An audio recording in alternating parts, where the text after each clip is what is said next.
Em uma mesma semana, 3 notícias confirmaram que a Igreja Adventista vem ensinando há um século e meio, com base na Bíblia e nos escritos de sua cofundadora Ellen White.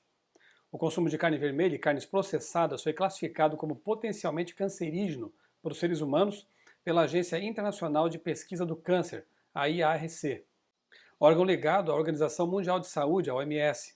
Em documento oficial publicado no dia 26 de outubro, a agência declarou que a afirmação está baseada em mais de 800 estudos realizados nos últimos 20 anos. De acordo com o IARC, carnes processadas como salsicha, hambúrgueres, carne defumada e bacon são classificadas como carcinogênicas, responsáveis pelo início do câncer, ao lado do tabaco e da fumaça de diesel.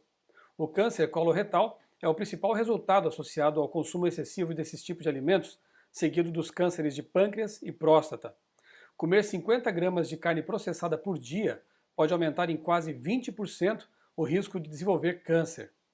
A respeito desse assunto, fazendo eco a Levítico 11 e Deuteronômio 14 e ampliando o motivo para se evitar a carne suína, Ellen White escreveu: "Pululam parasitas nos tecidos do porco. Deste disse Deus: imundo vos será.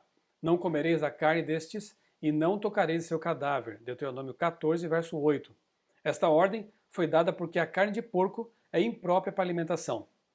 Nunca, sob nenhuma circunstância, devia sua carne ser ingerida por criaturas humanas. A Ciência do Bom Viver, páginas 313 e 314. Outro texto. O porco, se bem que um dos mais comuns artigos de alimentação, é um dos mais prejudiciais.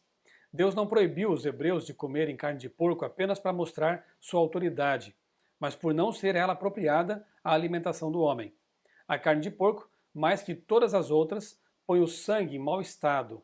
Aqueles que a ingerem à vontade não podem deixar de ser doentes. Conselho sobre Regime Alimentar, páginas 392 e 393. Na verdade, a orientação da Igreja Adventista sempre foi na direção do vegetarianismo, que deveria ser adotado com responsabilidade, equilíbrio e conhecimento de causa. No livro de Gênesis, capítulo 1, verso 29, encontramos a prescrição divina para a alimentação ideal: frutas e sementes. Após o dilúvio, devido à escassez de alimentos, Deus permitiu, numa situação emergencial, o consumo de carne de alguns tipos de animais classificados por ele como limpos, ou seja, próprios para o consumo humano. Mas sendo possível, o ideal é voltarmos à dieta originalmente prescrita pelo Criador. Veja por que nestas outras citações de Ellen White. Abre aspas. A carne nunca foi o melhor alimento. Seu uso agora é todavia duplamente objetável, visto as doenças nos animais estarem crescendo com tanta rapidez. Os que comem alimentos cárneos mal sabem o que estão ingerindo. Frequentemente, se pudessem ver os animais ainda vivos e saber que espécie de carne estão comendo, iriam repelir enojados. O povo come continuamente carne cheia de micróbios de tuberculose e câncer. Assim, são comunicadas essas e outras doenças. A Ciência do Bom Viver, página 313. Outra ainda. Os animais estão se tornando mais e mais enfermos, e não demorará muito até que o alimento cárneo tenha que ser abandonado por muitos, além dos adventistas do sétimo dia. Devem ser preparados alimentos saudáveis e nutritivos, para que homens e mulheres não tenham que comer carne. Testemunhos para a Igreja, volume 7, página 124. A possibilidade de contrair doenças é 10 vezes aumentada pelo uso da carne. Testemunhos para a Igreja, volume 2, página 64. Segundo a luz que Deus me deu, a predominância do câncer e de tumores é em grande parte devida ao uso abundante de carne de animais mortos. Conselho sobre Regime Alimentar, página 388. Outra notícia que confirma as orientações divinas tem que ver com o uso do queijo. Uma pesquisa realizada com estudantes de uma universidade norte-americana para determinar se há alimentos que causam dependência concluiu que, de fato, existem alguns mais viciantes que outros. A pizza ficou em primeiro lugar e o responsável é o queijo. O estudo, publicado no US National Library of Medicine, concluiu que alguns alimentos são mais viciantes devido à forma como são processados. Quanto mais gordura e mais processado, maior a chance de se tornar um alimento viciante.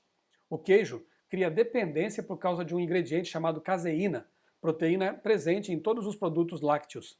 Durante a digestão, a caseína libera uma substância que provoca efeito semelhante ao dos opiáceos, porque estimula os receptores de dopamina, hormônio responsável pela sensação de prazer. Ellen White também escreveu sobre isso. O leite que se usa deve ser perfeitamente esterilizado. Com essa precaução, há menos perigo de contrair doenças por seu uso. A manteiga é menos nociva quando comida no pão do que empregada na cozinha, mas, em regra, melhor é dispensá-la inteiramente.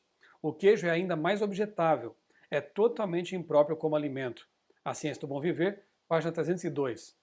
Os tradutores da Alemanha queriam saber se o queijo mencionado por Ellen White incluía qualquer tipo de queijo. A pergunta chegou às mãos do pastor William White, que a respondeu assim: em resposta à sua carta de 7 de março, digo-lhe que tenho estudado fielmente as perguntas que o senhor me fez.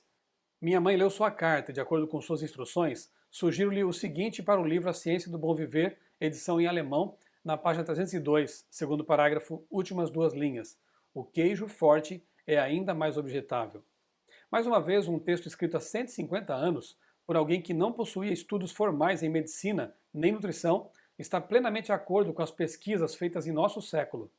E por fim, notícia publicada no jornal O Globo revelou que cortar o açúcar pode melhorar a saúde em 9 dias.